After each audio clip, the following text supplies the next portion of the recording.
یہ تمہارے پروردگار کی مہربانی کا بیان ہے جو اس نے اپنے بندے زکریا پر کی تھی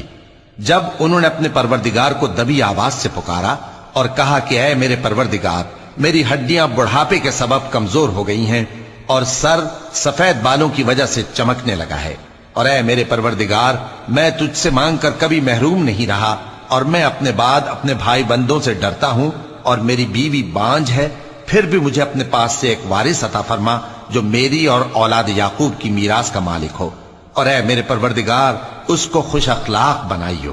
فرمایا اے زکریا، ہم تم کو ایک لڑکے کی بشارت دیتے ہیں جس کا نام یحییٰ ہوگا،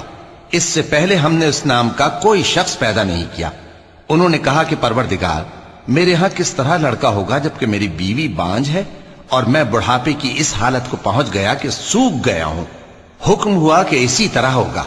تمہارے پروردگار نے فرمایا ہے کہ